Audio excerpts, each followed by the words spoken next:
What up, it's your boy the Pittsburgh Golf Hack, and I am super stoked to bring you a review on these new golf balls I just picked up from Costco. This is the new Kirkland Signature 3-piece urethane ball version 2.0. Alright, these are brand new. They haven't even hit all the shelves across the entire United States yet. Really hard to get my hands on these. However, shout out to my cousin down in Wilmington, North Carolina for hooking a brother up to bring this video to you all today. Let's check these out. Looking at the packaging, there's not a whole lot of difference between the new and the old. Got a little bit of red coloration versus the green on the other one, and the new one has version 2.0 on it. Similar story on the back of the case. They both still talk about the mantle, the core, and the cover. You can see the old Kirkland balls have the red and the green layers that they show, and the new ones have the yellow and the blue layers. And the packaging on the inside hasn't changed much as well. Some people claim that the new golf ball is a little bit brighter on the outside cover than the old one. I really couldn't tell any difference whatsoever. Now, if you recall, recently I did a video on the Kirkland Signature 3-piece urethane ball that came out last year, and I got you some numbers on the launch monitor that kind of showed you a little bit about what it would look like from an average golfer's perspective to hit that golf ball versus we actually compared it to the Titleist Pro V1 and the Callaway Chrome Soft as well. Today, what we're going to do is we're going to go to the launch monitor and I'm going to show you what the version 2.0 3-piece urethane balls look like versus last year's model.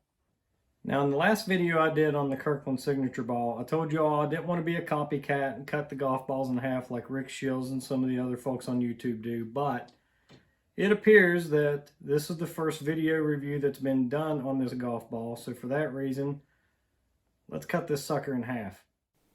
Wouldn't you know, after cutting these golf balls in half, they're both 3-piece balls. Nothing spectacular here.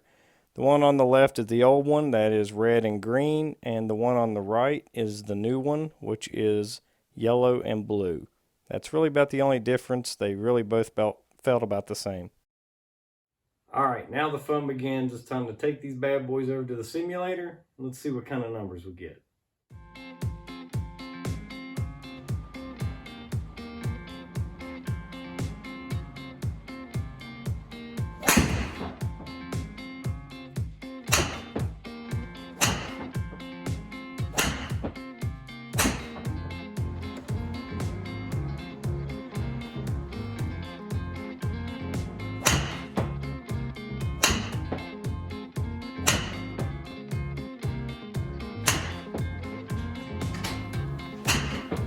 So just for good measure, I hit one of the old balls because my numbers were all over the place. Spin rates were extremely high, flight path was all over the place.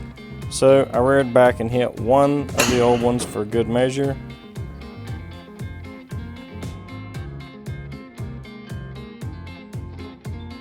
And wouldn't you know, straight down the fairway, 237 yards, adequate spin rate.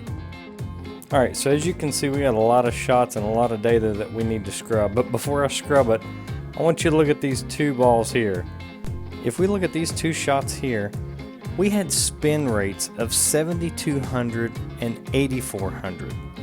That's insane. Now obviously these two shots were mishits. We know that, folks. However, even as a mishit, that much spin is the same you would see with an 8-iron. That's insane, even if they are mishits. Now we're obviously going to scrub the data. Matter of fact, I have taken out anything that was less than a 200-yard drive because it's pretty much a foregone conclusion that that most likely was a mishit. So we've pulled all those out. Here's the data we're left with. Now the first thing that stands out to me is the spin numbers are still much higher with the K-Sig version 2.0. So here's really what it all comes down to, folks. The average swing speed for both balls was identical. Alright, the average ball speed, a little bit faster with the old ball versus the new, not a whole lot, but here's where it gets interesting. On average, we were 10 yards longer on distance with the old ball versus the new one, and with the old ball, we were about anywhere from 400 to 500 RPMs less in spin rate than what we were with the new ball, which could be telling as to why we're a little bit less in distance but it also could be another indicator of why our miss hits were so bad. Our miss hits with the new ball were almost 30 more feet off of center than what our miss hits were with the older ball. So that's another piece of data that I find very interesting, and in my personal opinion, the newer balls are just way more inconsistent. They have more spin, and for me, I just don't think that they're going to work for my average hack golfer type swing. All right, folks, you all saw the numbers. Unfortunately, I just don't think that the new Kirkland Signature 3-piece urethane ball version 2.0 lived up to the hype. You know, as you all saw in the numbers, I stayed pretty consistent with my average swing speed, and I don't feel like I changed a whole lot, but man, the disparity on the miss hits with the new ball were really accentuated, and for a hack golfer, that's a little bit of a problem for me. So with all that being said, you know, I wanted to give you all the numbers from an average golfer's perspective. You know, maybe some of the pros that have a little bit more consistent swing speed will give you and show you some different numbers than what I did, but from the average golfer's perspective, that's where I'm at with it. So again, $24 for 2 dozens.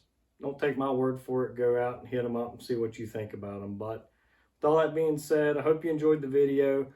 Make sure you go down and hit that subscribe button if you haven't already. Hit the like, leave us any comments or questions if you have any. Until the next time, you all get out and hit them straight and keep on hacking.